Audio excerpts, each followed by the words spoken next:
नमस्कार दोस्तों, आज के इस वीडियो में हम आपको अजा एकादशी व्रत की कथा सुनाने वाले हैं।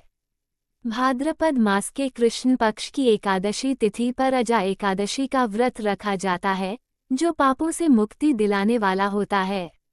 मान्यता है कि इस व्रत को करने से 1000 गायों के दान का फल मिलता है। वहीं पद्म पुराण में वर्णित अजा एकादशी व्रत कथा का पाठ करने से अश्वमेध यज्ञ के समान फल मिलता है।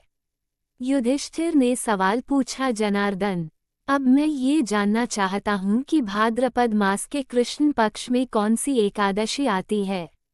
कृपया मुझे विस्तार से बताएं।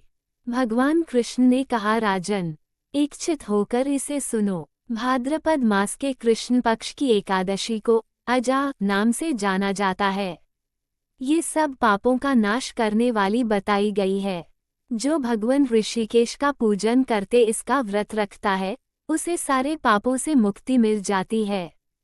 पूर्व काल में हरिश्चंद्र नामक एक विख्यात चक्रवर्ती राजा हुए, जो समस्त भूमंडल के स्वामी और सत्य प्रतिज्ञा थे।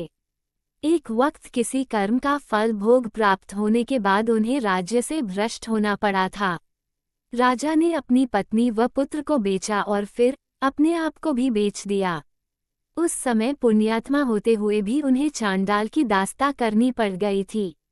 वे मुदान का कफन सफेद लिया करते थे और इतने पर भी नृपश्रेष्ठ हरिश्चंद्र सत्य से कभी भी विचलित नहीं हुए।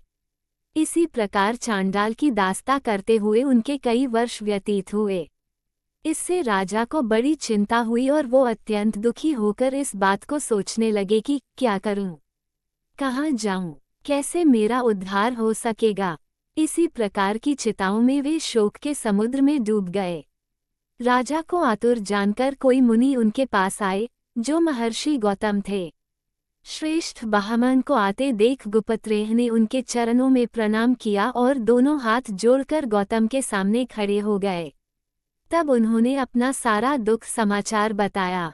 राजा की बात सुनकर गौतम ने कहा, राजन, भादों के कृष्ण पक्ष में अत्यंत कल्याणमयी अजा नामक एकादशी आएगी, जो पुण्य प्रदान करने वाली होती है। इसी का व्रत करो, इससे पापों का अंत हो जाएगा। तुम्हारे भाग्य से आज के 7वें दिन एकादशी आएगी। उस दिन व्रत करके रात में जागरण करना। महर्षि गौतम इस बात को कहकर अंतर्धान हो गए। मुनि की बात सुनकर राजा हरिश्चंद्र ने इस उत्तम व्रत का अनुष्ठान किया, जिसके प्रभाव से राजा के समस्त दुख दूर हो गए। उन्हें पत्नी का सत्रधान और पुत्र का जीवन भी मिल गया। आकाश में दुंदुभियां बज उठीं और देवलोक से फूलों की वर्षा होने लग गई। एकादशी के प्रभाव से राजा को अकंटक राज्य की प्राप्ति हुई और अंत में वे पुरजन तथा परिजनों के साथ स्वर्गलोक को प्राप्त हो गए। राजा युधिष्ठिर, जो भी मनुष्य ऐसा व्रत करते हैं वे समस्त पापों से मुक्त होकर स्वर्गलोक में चले जाते हैं। इसे पढ़ने और सुनने से अश्वमेध यज्ञ का फल प्राप्त होता है।